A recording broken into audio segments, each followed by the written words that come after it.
nama saya Nanti Afifah dari kelompok 6. Di sini kami akan membawakan materi tentang human rights. Hai, nama saya Marcel Fernando Mendoka, biasa disapa Nando. Saya Monita Anggisa Putri. Saya Muhammad Rifai. Dan saya Siti Nurkhalisa. Nama saya Nia Asriani dari kelompok 6. Di sini kami akan membahas materi tentang human rights. Kronologi kasus. Pada tanggal 12 Desember 2019, terjadinya penggusuran lahan dan rumah-rumah warga di kawasan Taman Sari, Bandung yang dilakukan oleh pihak aparat kepolisian. Rencananya, setelah dilakukan penggusuran lahan, akan dibangun rumah susun atau rumah deret oleh Pemkot Bandung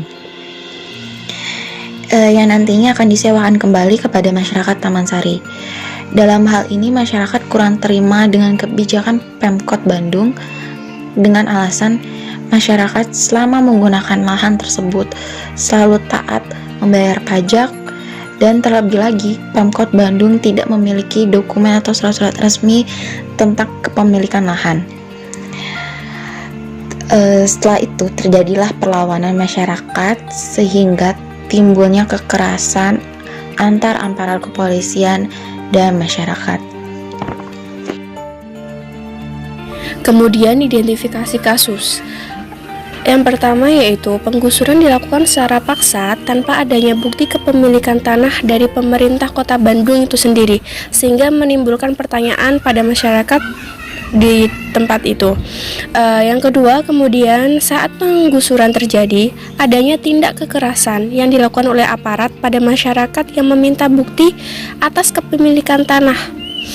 Kemudian penggusuran dilakukan saat proses pengadilan masih belum selesai, jadi tanah itu masih dalam posisi sengketa begitu. Analisa akar sebab, faktor eksternal, lingkungan politik. Penggusuran dilakukan dengan tindak kekerasan oleh aparatur negara, yakni kepolisian, tanpa adanya bukti kepemilikan lahan.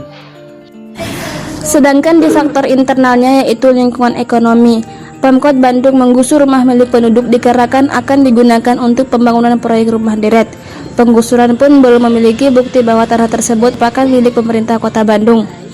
Saat penggusuran paksa dilakukan oleh aparatur negara yakni kepolisian, melakukan tindakan kekerasan kepada warga yang tidak terima rumah mereka digusur tanpa ada bukti kepemilikan tanah dari pemerintah Kota Bandung. Penggusuran pun berakhir dengan ricuh.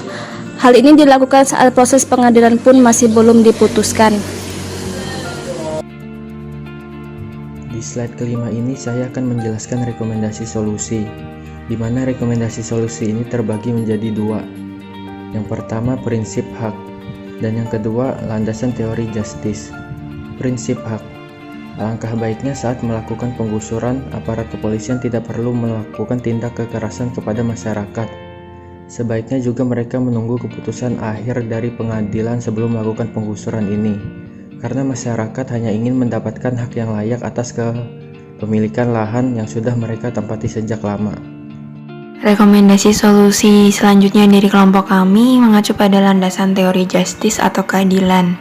Teori ini mengandung prinsip keadilan yang mana pada kasus ini tidak ada sama sekali keadilan bagi warga Taman Sari sendiri, karena yang seharusnya pihak pemerintah Kota Bandung dan aparat negara menunggu keputusan hasil sidang yang sedang berjalan di pengadilan sebelum melakukan penggusuran rumah warga yang ada di Taman Sari